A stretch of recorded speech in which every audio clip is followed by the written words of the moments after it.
आपको आखिरी सिर्फ इनकी यही बात सुननी थी जो इन्होंने कह दिया था, बाकी तो मुझे समझ नहीं आ रहा था ये क्या कह रहे हैं। बहरहाल सर, ये जो बजट है हमें समझ खुद नहीं आ रहा है कि जब फाइनेंस मिनिस्टर साहब ने ये बजट जब पेश किया यहाँ पर कौमी असेंबली में, और आपको पता है बजट पेश करने के बाद उन्होंने साथ में बैठे हुए एक मिनिस्टर को कहा, मैं नाम नहीं लूंगा, मैंने सुना खुद, और कहा कैसा लगा मेरा मजाक बजट पेश होने के बाद। तो ये बजट टोटली मजाक है इस कौम के साथ, इस अवाम के साथ। आज जो सूरत हाल है जिससे हम गुजर रहे हैं, ये बजट अपनी जगह, बजट पे मैं आऊंगा बाद में, लेकिन सर मौजूदा सूरत हाल हमारे मुल्क के लिए हम अफोर्ड नहीं कर सकते हैं कि जो यहां पर बैठकर हमारे, आज आप देखें हमें डिप्टी प्राइम मिनिस्टर थोड़ी देर के लिए नजर आया, शायद मुझे लगा वो डिप्टी प्राइम मिनिस्टर है, वही था, पता नहीं गायब हो गए, आते शक्ल दिखा के चले जाते।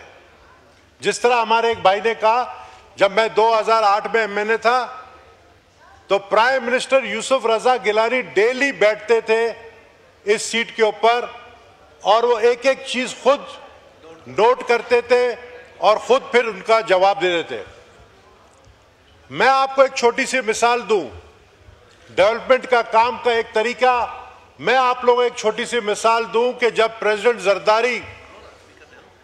प्रेसिडेंट आसिफ अली जरदारी पहली दफा प्रेसिडेंट बने तो वो कराची आए, उन्होंने चीफ मिनिस्टर हाउस में लियारी के एमएनए और एमपीएस को बुलाया, जिसमें मैं था और मेरे 2 एमपीएस थे।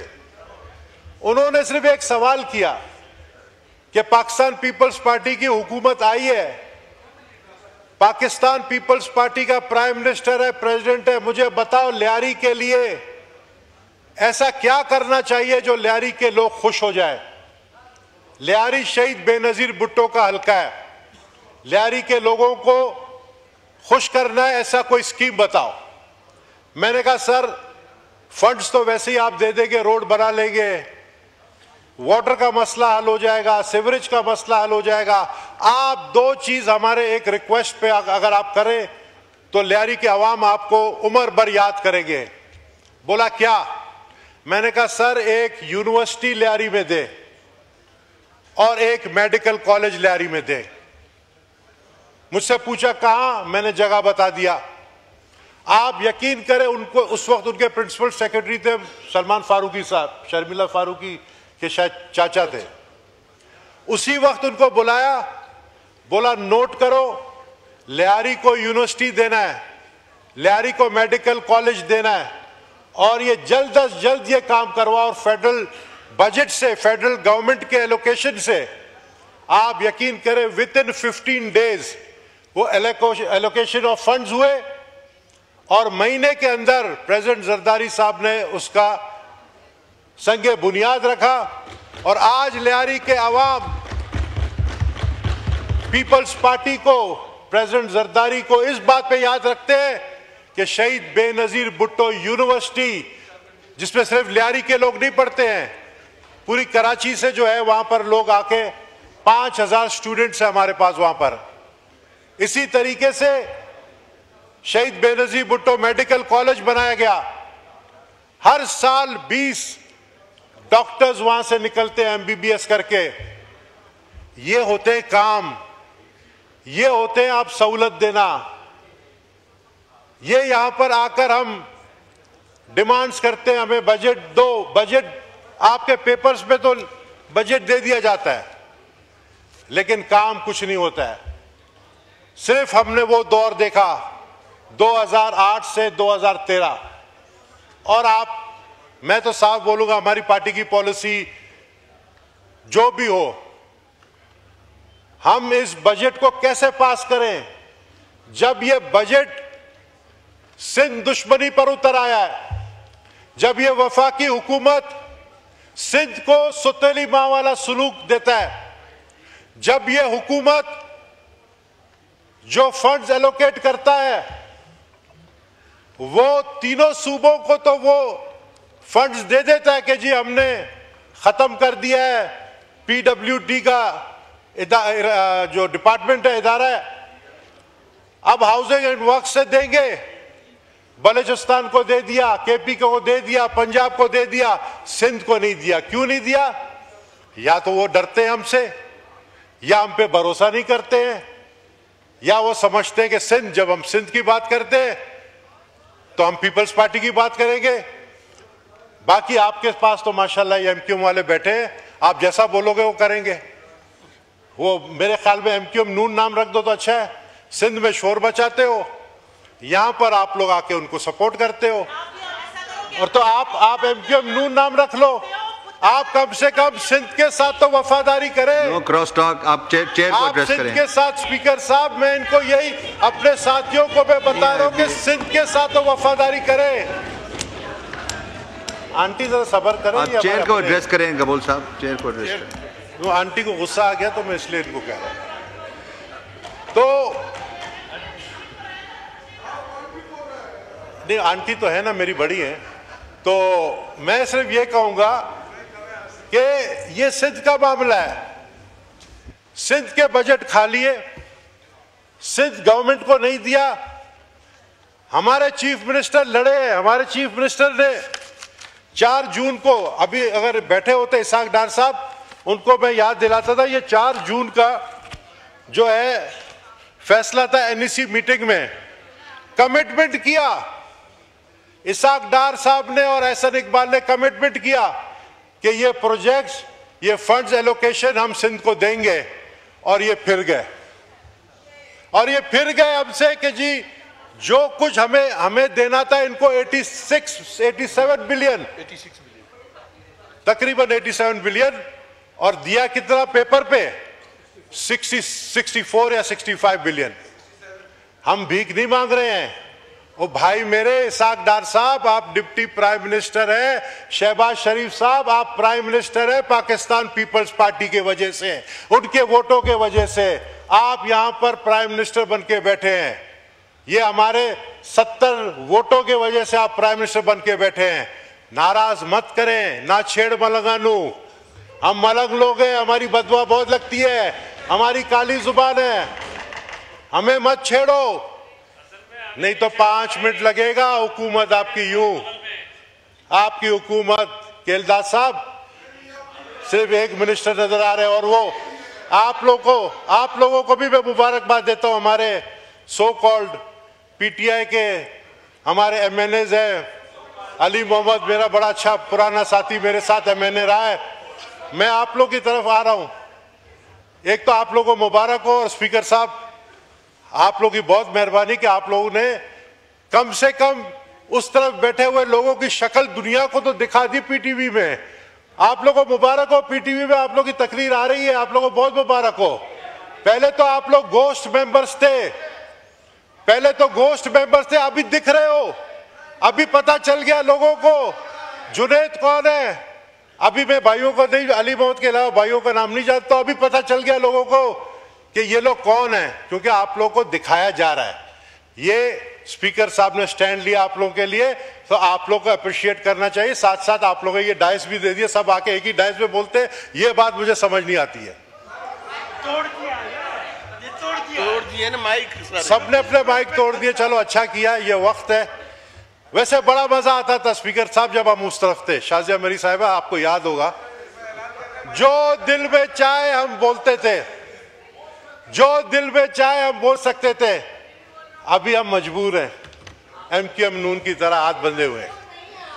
अभी हम बोलना तो बहुत कुछ चाहते हैं, लेकिन पार्टी पॉलिसी को फॉलो करना है। आज हमारी पार्लियामानी मीटिंग हुई है, आज हमें अपने चेयरमैन बिलावल भुट्टो जरदारी साहब की कमी बहुत महसूस हो रही है। आज वो इस पाकिस्तान का, इस मुल्क का जो जंग लड़ने जा रहे हैं डिप्लोमेटिकली, जो जाके इंटरनेशनली जिस तरीके से पाकिस्तान का केस लड़ रहे हैं, कोई आप लोग में से काबिल है? चेयरमैन बिलावल भुट्टो जरदारी के काबिल कोई है जो जाकर यूरोप में, अमेरिका में जाकर आपका पाकिस्तान का केस लड़े? आप लोग ने चेयरमैन बिलावल भुट्टो जरदारी को चूज किया उन्होंने पाकिस्तान के लिए आज वो दिन रात जो है, कभी एक शहर में कभी एक मुल्क में पाकिस्तान का केस लड़ रहे हैं। ये पीपल्स पार्टी चारों सूबों की जंजीर बेनजीर क्यों कहते थे हम लोग? ये पाकिस्तान पीपल्स पार्टी पाकिस्तान को इंटैक्ट रखने में पहले भी अहम किरदार अदा किया और आज भी कर रहा है और आने वाला कल भी करेगा। और आप लोगों को सोचना पड़ेगा कि सिंध के साथ ये सौतेली वाला सुलूक बंद करे, वरना मैं रिक्वेस्ट कर रहा हूं, हमारे जितने एमएनएस ने सबने आज ये पार्लिमानी पार्टी में रिक्वेस्ट किया है, ये बजट हम पास होने नहीं देंगे जब तक हमारे डिमांड्स माने नहीं जाएंगे। सिंध के लिए जो हमारी रिक्वायरमेंट थी 36 बिलियन, जो कि स्कीम आपने हाउसिंग एंड वर्क्स को दी 11.460 बिलियन, यानी आधे से भी नीचे। आपने बड़ा मजाक अच्छा कर दिया। हैदराबाद से सक्कर, वही हैदराबाद में आपका भी एक दो एमएलए आ गया किसी तरीके से, आ गया ना किसी तरीके से, चलो आज किसी तरीके से आ गया, खैर हैदराबाद में भी आ गया। लियारी को तो फिर आप भूल ही जाए, लियारी में लियारी वाले रहते हैं, तो लियारी वाले मजाक नहीं हो, शहीद बेनजीर भुट्टो के चाहने वाले। लियारी वाले हक छीनना जानते हैं, लियारी वाले हक छीनना जानते हैं। आप लोग तो अब आपको मैं मजीद इसलिए नहीं छेड़ूंगा क्योंकि आपने हमें छेड़ा सिंध में। आपने चीफ मिनिस्टर सिंध को, आप लोगों ने उनकी तकरीर नहीं सुनी और बाहर निकल के उनको बोला यार क्या करें, हमें ऊपर से ऑर्डर थे। आजकल आप लोगों का ऑर्डर कहां से आता है? ऊपर तो पहले लंदन था, अभी कहां है मुझे ये तो बता दे आप लोग, मुझे ये तो पहले बता दे, पहले लंदन था, अभी ऊपर कौन सा ऑर्डर है? हमारे ऊपर तो ये अल्लाह के 99 नाम है, हमारे ऊपर तो ये है, आप लोग के ऊपर पता नहीं कौन है। बहरहाल हमारे भाई यहां से टाइम दिखा रहे, भाई अभी तो मैं शुरू हुआ हूं, अभी तो पार्टी शुरू हुई है, बर्दाश्त करे, नहीं तो केलदास को छोड़ दूंगा आप लोगों के ऊपर। तो मजाक देके हैदराबाद सक्कर मोटरवे 15 अरब, ओ भाई 15 अरब रुपया, तो आप सक्कर से नौशेर और फिरोज तक नहीं पहुंच सकते इस 15 अरब में। हमें ये, जैसा हमारे रमेश लाल ने कहा लालीपॉप, हमें ये लालीपॉप नहीं दे, ये 15 अरब भी रख ले भाई, ऐसा मोटरवे नहीं चाहिए। सही है ना? ऐसा मोटरवे नहीं चाहिए जो आप 15 अरब में पता नहीं क्या बना रहे हैं। आपको ये सोचना चाहिए 400 अरब, लेकिन दिया 15 अरब है भाई। 400 अरब का प्रोजेक्ट 15 अरब दिया है, 400 अरब में तो बन जाता।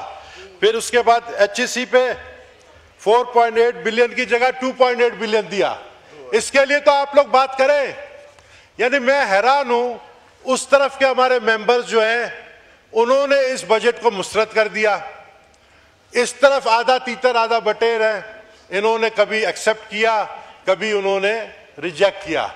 हम पूरे के पूरे रिजेक्ट कर रहे हैं, तो ये कहां से बजट पास होगा? हम पूरे के पूरे इस लाइन वाले जो है ना, हम लोग रिजेक्ट कर रहे हैं कि जब तक जो मीटिंग हुई थी हमारी एनएसी की मीटिंग में, जब तक हमारे जितने डिमांड्स थे उसके ऊपर अगर आप लोग नहीं आएंगे तो ये बजट पीपल्स पार्टी तो कम से कम मैं रिक्वेस्ट करूंगा अपनी लीडरशिप से, ये बजट पास होने नहीं दे। और लोग कहते हैं बजट तो पास करना पड़ेगा, मजबूरी है, बजट पास नहीं होगा तो इसका मतलब हुकूमत बैठ जाएगी।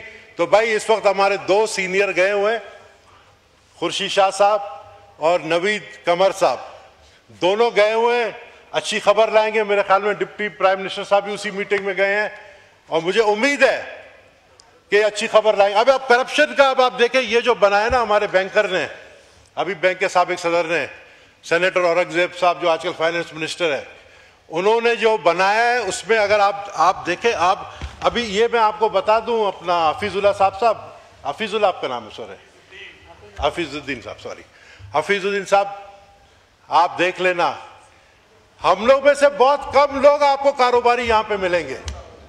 हम लोगों से बहुत कम लोग आपको इंडस्ट्रियलिस्ट मिलेंगे। हम लोग ज्यादातर एग्रीकल्चरिस्ट हैं। ये जो पावर दिए गए हैं एफबीआर को कि कोई भी टैक्समैन, चाहे वो एसी लेवल का हो चाहे वो डीसी लेवल का हो, वो आकर आपको गिरबान से पहले पकड़ेगा, आपके दफ्तर से आपको निकाल के लेकर जाएगा, 2 दिन तक आपको बंद रखेगा, फिर आपको कहेगा कि आपके ऊपर ये केस डाला है। अब तो पुलिस की जरूरत ही नहीं है। पहले सुनते थे नैब बना, जनरल मुशर्रफ ने नैब को चलाया, फिर इमरान खान साहब ने चलाया। सर वाइंड अप अभी तो सर कर रहा हूं। बस हो गया। आप टाइम से आपको जी सर, मैं बोनस मिला है। असल में आप मेरा वो मोशन कर चुके हैं, आपको उस मेरा मोशन भूल जाता है तो फिर मैं चीजें भूल जाता हूं। अच्छा, वाइंड अप पे अगर चले बजट पे डायरेक्ट आता हूं। मुझे आप सेक्शन 114C के तहत आपने इनएलिजिबल पर्सन, पहले हम सुनते थे इनएलिजिबल पर्सन, तो इंग्लिश में इनएलिजिबल को क्या कहते हैं उर्दू में? इनएलिजिबल मतलब काबिल नाइल। नाइल किसको बनाया? जो कि नॉन फाइलर है। मुझे बताओ, मेरे इतने जमींदार बैठे हैं, मक्सी साहब बैठे हैं, जुनेजो साहब बैठे हैं, मखदूम साहब बैठे हैं, हमारे हारी जो है वो फाइलर कहां से बनेंगे? चाराना हिस्सा उनका जाता है, वो पैसे कहां रखेंगे? वो बैंक अकाउंट नहीं खोल सकते हैं। नॉन फाइलर बैंक अकाउंट नहीं खोल सकता है। स्पीकर साहब, आप भी सिंध के बहुत बड़े जमींदार हैं, आपके हारी जो है वो बैंक के अकाउंट नहीं खोल सकता है। एक छोटा कारोबार करने वाला वो बैंक का अकाउंट नहीं खोल सकता। और अगर कमिश्नर साहब ने समझा section 138 and 140 recovery of tax के बारे में कि now the FBR can freeze bank account of tax payers, यानी आप उसको एक नोटिस दोगे। अल्लाहु अकबर, अल्लाहु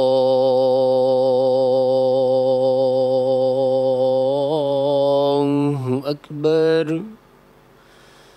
अल्लाहु अकबर,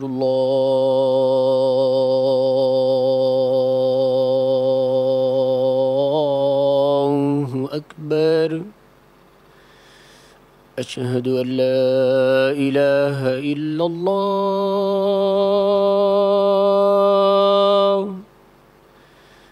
अशहदु अल्ला इलाहा इल्लल्लाह, अशहदु अन्ना मुहम्मद रसूलुल्लाह,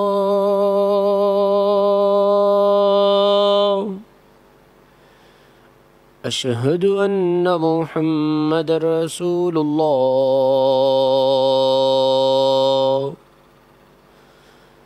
हय्या अला सलाह,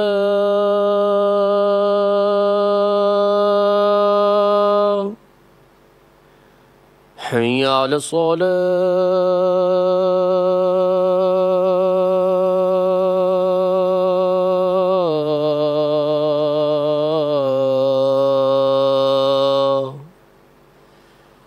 हय्या अल फलाह,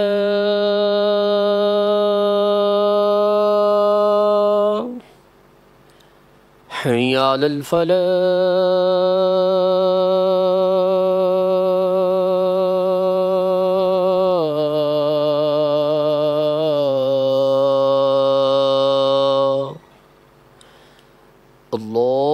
अल्लाहु अकबर, अल्लाहु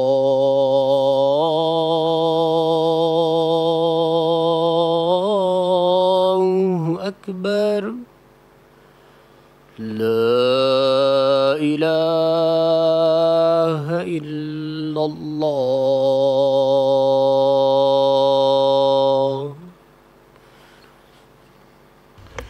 ये गबल साहब आपकी स्पीच वाइंड अप हो गई? सर आप एक मिनट और दे दे ज्यादा। प्लीज।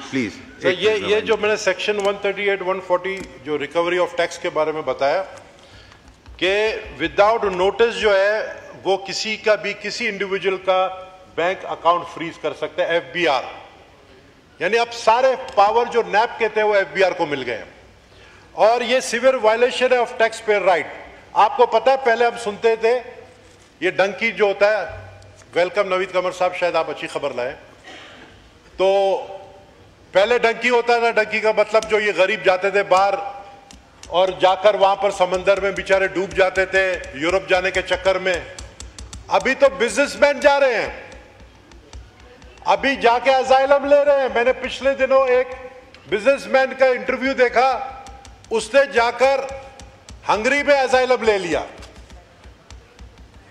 और रीजन उसने अजाइलम का कुछ और बताया। आजकल बिजनेसमैन जो है मुल्क छोड़ के भाग रहे हैं। आप अगर एक ऑफिसर को इतने पावर दोगे कि आप उसको, अभी मुझे पता है कौन बाहर का इन्वेस्टमेंट कहां से आएगा। हम लोकल इन्वेस्टमेंट के लिए रो रहे हैं, हमारे लोग जो है यहां पर रो रहे हैं, बाहर से कौन आएगा भी। मुझे समझ नहीं आ रहा है कि ये बजट, या तो ये लगता है एआई बजट है, आईएमएफ ने आपको दे दिया, आपने कॉपी पेस्ट करके उसको सुना दिया। ऐसा नहीं चलेगा सर। बातें बहुत है लेकिन आपके पास टाइम बहुत कम है। मैं सिर्फ ये कहूंगा कि हमारे सिंध के मसाइल, हमारे सिंध के डेवलपमेंट, हमारे सिंध के फंड्स जो है वो हमें सिंध को दिया जाए। हमारे सिंध के अंदर इस वक्त सूरत हाल ये है कि सिंध रेवेन्यू का सबसे बड़ा सूबा है, सबसे बड़ा रेवेन्यू कराची से जाता है और आप उसको सबसे कम रेवेन्यू दे, टैक्स सबसे ज्यादा कम फंड दे रहे हैं। आप उसको सबसे ज्यादा फंड जा रहा है जो बहुत बड़ा सूबा है, आप दें उसको, पंजाब को दें, वो आपका अपना सूबा है। आप सिंध को ये ना समझे कि कल को पीपल्स पार्टी और मुस्लिम लीग नून का इत्तेहाद, तो अल्लाह अकबर में बोल सकता हूं, इस पे और क्या बोल सकता हूं। लेकिन ये इत्तेहाद हम चला रहे हैं जब तक हम चला सकते हैं, लेकिन हमें दीवार से ना लगाया जाए। स्पीकर साहब, कहने को तो बहुत कुछ था लेकिन चूंकि आप बार बार मुझे रोक रहे थे। Thank you so much.